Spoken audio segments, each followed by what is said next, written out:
The quiet in the sniper's hide was a living thing. It had weight and texture, pressing in on the ears of the three men who lay motionless on the rooftop. Below them, the ancient city of Ramadi baked in the Iraqi sun, a maze of dusty alleyways and flat-roofed houses where the silence was always temporary. For the past 6 hours, the SEAL team had maintained their overwatch position, providing cover for a Marine patrol that was moving through the treacherous streets below. The spotter, a young man with quick hands and quicker eyes, kept his binoculars fixed on the grid of alleys, his breathing slow and measured. The second sniper, positioned on the opposite side of the roof, watched their back, his rifle angled toward a potential approach route. But it was the Master Chief who held the center. He was a man carved from the kind of experience that could not be faked or taught in any school. His face was weathered, his eyes the color of faded denim, and they held the distant look of someone who had seen too much and forgotten nothing.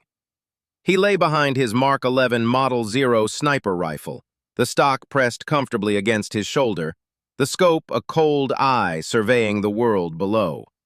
To anyone watching, he was the picture of absolute stillness. But inside, every nerve was a live wire, tuned to the frequency of the battlefield. He was listening, not just with his ears, but with his entire being. The SEALs called it threat picture, a constantly updating mental map of the environment built from 1,000 tiny details. He listened to the rhythm of the city, the call to prayer that echoed from the minarets, the distant bleat of a goat, the rumble of a diesel generator. These were the sounds of normalcy, the baseline. Any deviation, any sound that did not belong would scream louder than any explosion. Below, the Marines were moving into a particularly dense section of the city.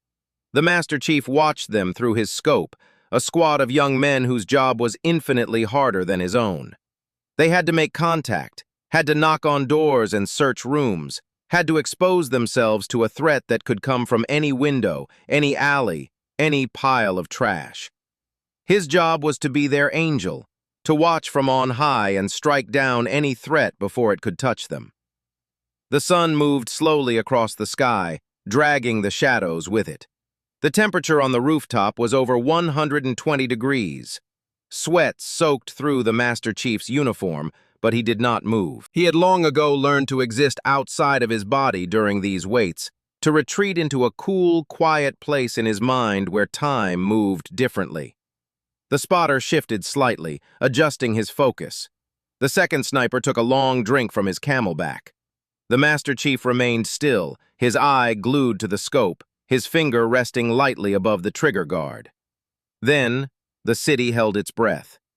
It was a subtle thing, a change that most people would never notice, but to the Master Chief, it was as clear as a shout. The sounds of the city did not stop, but they changed. The generator coughed and fell silent. The goat stopped bleeding. Even the wind seemed to pause, as if the world itself was waiting for something. The Master Chief's right hand moved a fraction of an inch, his finger now resting on the trigger. He spoke into his radio, his voice a low murmur. "All stations, Beowulf Actual. I have a bad feeling. Hold what you got." His spotter glanced at him, then returned to his binoculars, his own tension ratcheting up a notch. They had learned to trust the Master Chief's instincts. Those instincts had kept them alive through 3 deployments. The shot, when it came, was not a shot at all. Not at first. It was a crack. A single, sharp crack that sliced through the heavy air like a razor. It was not the loud, booming report of an AK-47 or the deeper thump of a Marine's M16. This was something else. It was a high, sharp, whip-like sound that seemed to come from everywhere and nowhere at once. To the spotter, it was just another gunshot. He started to scan the rooftops, trying to find the muzzle flash. To the second sniper, it was a target indicator, and he began to calculate trajectories. But to the Master Chief, the sound was a key turning in a long, locked door. He went still. Not the practiced stillness of a sniper in a hide, but a different kind of stillness. The stillness of a man who has just seen a ghost. His body, which had been a coiled spring of focused energy, suddenly seemed to empty. The color drained from his face beneath the camouflage paint. His finger lifted from the trigger as if the metal had become red hot. Because he knew that sound. He had heard it 1,000 times, in 1,000 dreams, in 1,000 nightmares. It was a sound that no amount of distance or time could erase from his memory. It was the sound of a rifle he had thought existed only in the past. It was the signature of a ghost. The spotter noticed the change. "Master Chief?" he whispered, his voice tight with concern. "You okay? You see the shooter?" The Master Chief did not answer. He was no longer on that rooftop in Ramadi. He was gone, pulled back through the years by the invisible thread of that single, unforgettable sound. He was back in a different country, a different war, a different life. He was young again, a new SEAL on his first deployment, full of the reckless courage of youth and the desperate need to prove himself. He was in the jungle, where the air was so thick with moisture you could drink it, and the only light came from the moon filtering through a canopy so dense it turned day into twilight. He saw the faces of his old team, men he had loved like brothers, men whose names he still whispered in the dark. He saw the mud of the Mekong Delta, the brown water that hid 1,000 dangers. And he saw the man they called the Shadow. The Viet Cong sniper who had haunted their every mission, a phantom who left behind only the bodies of American soldiers and the signature crack of his rifle. A rifle that made a sound unlike any other on that bloody battlefield. A sound the Master Chief had prayed he would never hear again. On the rooftop, the silence stretched. The spotter looked at the second sniper, his eyes wide with alarm. Their leader, the unshakable rock of their team, had just checked out of the mission. They were in the middle of a hot zone, a shooter was somewhere in the city below, and the Master Chief was staring at nothing, his face a mask of stunned disbelief. Then, the Master Chief blinked. He came back to the present with a physical jolt, as if he had been shocked. He looked at his spotter, and for the first time, the young man saw something in those faded blue eyes that he had never seen before. Fear. "I know that shot," the Master Chief said, his voice a ragged whisper. "I know that rifle, and I know the man who fired it, but it's impossible. It's been 40 years. He turned back to his scope, his hands shaking slightly for the first time in his adult life. He scanned the buildings below, not looking for a muzzle flash or a glint of glass, but looking for something else, something from his past. "Who took that shot?" he breathed, the question hanging in the thick, hot air. The hunt was no longer just a mission. It had just become deeply, terrifyingly personal. The night did not bring relief. As the sun dipped below the horizon and the city was plunged into a darkness punctuated only by the faint glow of lanterns and the occasional flare in the distance, the Master Chief remained at his post. His team had offered to take over the watch, to give him time to rest, to process whatever had just happened. He had refused with a single sharp shake of his head. They knew better than to argue. His mind would not stop cycling. It was a constant grinding loop of memory and logic, each one contradicting the other. The memory was clear, crystalline, as sharp as the crack of the rifle itself. He was 19 years old, a lifetime ago. His first real combat, his first real taste of the terror and the thrill. They were running an operation in the Rung Sat Special Zone, a notorious Viet Cong stronghold south of Saigon. The river was the color of coffee with cream, thick with silt and secrets. Their patrol boat, a PBR, was moving slowly through the narrow channel, the only sound the soft gurgle of the water against the fiberglass hull. He was on the bow, manning the M60 machine gun, his eyes scanning the dense mangrove line. The heat was oppressive, a wet blanket that made it hard to breathe. The air smelled of rot and vegetation, and the sharp, acrid scent of diesel. Then, the crack. It was unlike anything he had ever heard. It wasn't the deep, throaty roar of a bolt-action rifle or the chatter of an automatic weapon. It was a sharp, penetrating whip crack, as if the very air was being torn apart. It seemed to come from everywhere and nowhere at once. Beside him, the boat's coxswain, a kid from Ohio named Billy, jerked backward as if pulled by an invisible string. A small, neat hole appeared in the center of his forehead. He was dead before his body hit the deck. The crack came again, and the radio man, huddled behind the armor plating, screamed and fell. They had tried to hunt him, to trap him, to call in airstrikes on his suspected positions. They never got close. The shadow would go silent for weeks, then reappear 100 miles away, leaving another trail of broken bodies and that same unforgettable rifle crack. The Master Chief shook his head, trying to clear the image. It was a fantasy born of stress and heat and the ghosts of a long and bloody career. The shadow would be ancient now, if he was alive at all, which was almost impossible. The average life expectancy of a Viet Cong sniper was measured in weeks, not decades. He was a memory, a legend told to new SEALs to scare them. He wasn't real. He couldn't be real. But the sound was real. He had heard it, and it was not just similar, it was identical. The same high-pitched crack, the same impossible sharpness. It was a sound produced by a specific combination of rifle and ammunition, a combination that was as unique as a fingerprint. He had never heard another rifle make that sound. Not in Somalia, not in the Balkans, not in all his years of training and combat. Later that night, he pulled his spotter aside. He needed to be sure. He needed someone else to validate what he had heard. "You heard that shot this afternoon," he said, his voice low. "The one that came from the south, near the old market." The spotter nodded.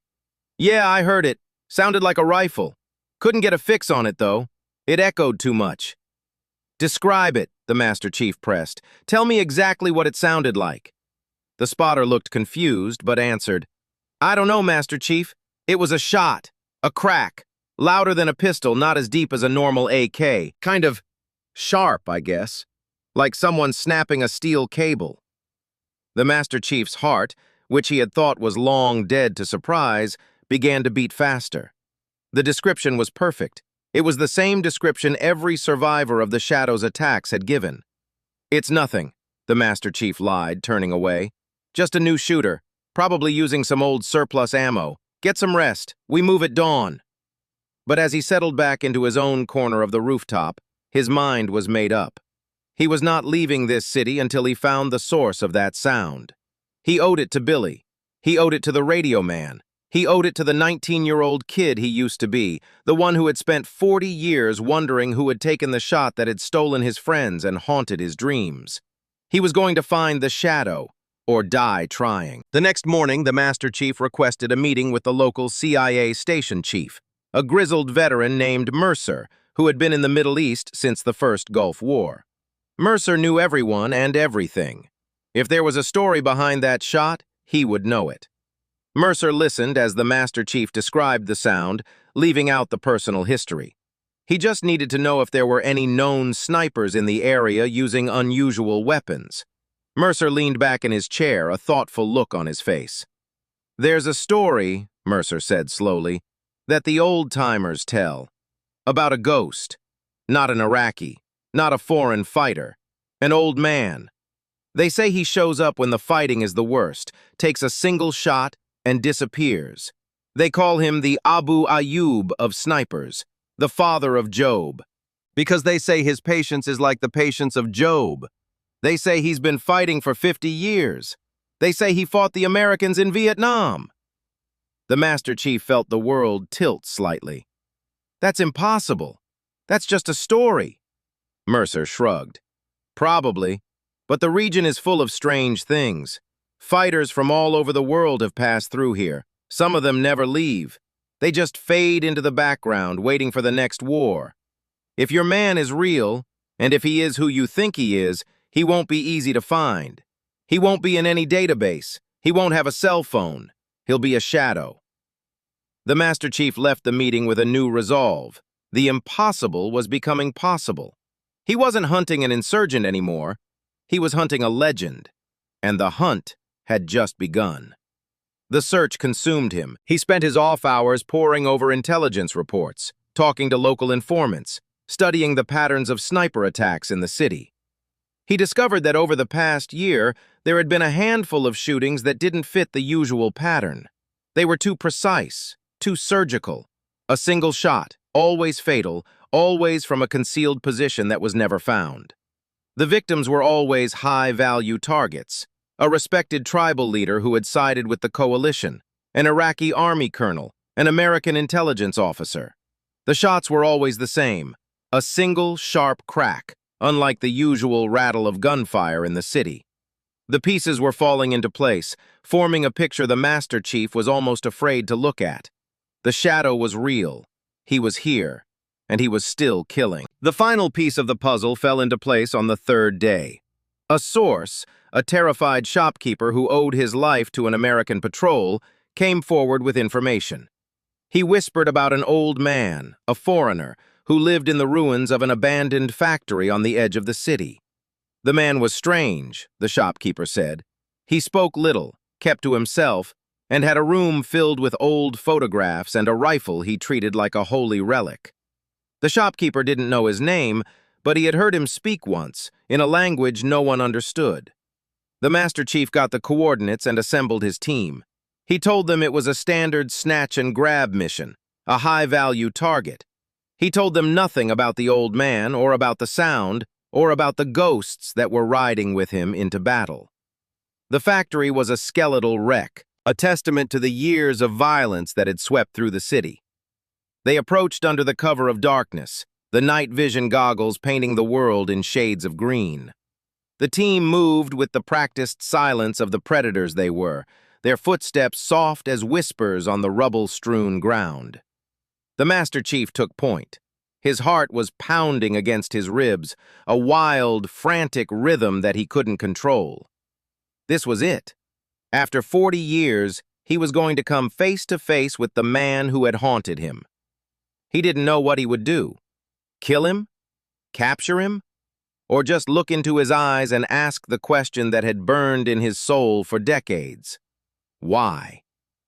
They reached the factory. The entrance was a gaping hole in the wall. The Master Chief signaled for his team to fan out to cover the exits. He was going in alone. They protested silently with hand signals, but he ignored them. This was his. It had always been his. He slipped through the opening, his rifle up, his senses screaming. The inside was dark, filled with the rusting hulks of old machinery. The air smelled of dust, decay, and something else, something familiar. Gun oil, and the faint, sweet scent of incense. He moved deeper into the factory, following a faint light that flickered from a room in the back. His footsteps were silent on the concrete floor. He could hear his own breath, loud in his ears. He reached the doorway and pressed his back against the wall. He took a deep breath, steadied his nerves, and then spun into the room, his rifle leveled. He saw the old man immediately. He was sitting cross-legged on a worn mat in the corner of the small room. He was ancient, his face a map of deep wrinkles, his skin like old leather stretched over prominent bones. He wore the simple clothes of a farmer, a loose shirt and baggy trousers. A small oil lamp flickered beside him, casting dancing shadows on the walls. But the Master Chief's eyes were not on the old man. They were on the rifle that lay across his lap. It was an American rifle, an old one, an M40, the standard sniper rifle of the Marine Corps in Vietnam. But it had been modified. The stock was wrapped in a dark, worn cloth. The scope was old, a unertal, its finish faded to a dull gray. And the barrel was long and graceful, a tool of death that had been crafted with a precision that was almost artistic. The old man looked up at him. His eyes were not the eyes of a cornered animal. They were calm, peaceful, filled with a deep, ancient weariness. He looked at the Master Chief, and a faint, almost imperceptible smile touched his lips. He spoke, his voice a dry rustle like leaves blowing across a grave. His English was accented but clear. "I have been waiting for you," he said. "I knew you would come. I heard your men, your footsteps. You are very good. But I heard you. I have been waiting for 40 years for you to find me." The Master Chief's finger tightened on the trigger. His mind was a whirlwind of rage, grief, and a strange, bewildering sense of connection to this ancient enemy. "You're the shadow," he said, his voice a hoarse whisper. "You killed my friends! You killed Billy! You killed them all!" The old man nodded slowly, a gesture of acceptance, not of guilt. "I have killed many," he said. "I was young. I believed in a cause. I believed I was fighting for my country, just as you believed you were fighting for yours. I did not know your friends. I did not hate them. They were simply there, in my scope. They were the enemy, and I did my duty." The Master Chief took a step forward, his rage boiling over. "Duty? You call that duty? Murdering kids who never did anything to you?" The old man's eyes did not waver. "They were soldiers. They carried rifles. They were in my country trying to kill my people. What would you have had me do? Lay down my rifle and welcome them?" He paused, looking down at the rifle in his lap. "I have carried this rifle for 60 years. It has been my companion, my profession, my curse. I have used it in 3 wars. I have seen empires rise and fall. I have outlived my enemies, my friends, my family. I am the last one, the last of my kind." He looked back up at the Master Chief, and for the first time, a flicker of something else entered his eyes. Not fear, not regret, but a deep, profound recognition. "You heard the shot," the old man said. "After all these years, you heard it and you knew. That is why you are here, not just for revenge, but because the sound connected us. It made us part of the same story. You could have killed me from a distance, a drone, an airstrike, a round from your own rifle. But you came here, to my home, to look me in the eye. I understand. I would have done the same." The Master Chief stood there, his rifle still trained on the old man's chest. The rage was still there, a hot, burning coal in his gut, but it was being tempered by something else. A strange, grudging respect. This man was not a monster. He was a soldier, just like him. A soldier who had fought for his country, who had done things he probably regretted, who had been shaped and broken by the same forces of war that had shaped and broken the Master Chief himself. The 2 warriors stared at each other across the small room, separated by 40 years, by a continent, by a lifetime of war. They were enemies. They had killed each other's friends, and yet in that moment, they understood each other perfectly. They were the same. 2 old men, carrying the weight of 1,000 ghosts, drawn together by the sound of a single shot. The Master Chief's hand, the one holding the rifle, began to tremble. He had come here for an answer. He had come here to close a circle. He had not expected to find a mirror. The question of what he would do next hung in the air between them, heavy and unanswered. The hunt was over, but the reckoning was just beginning.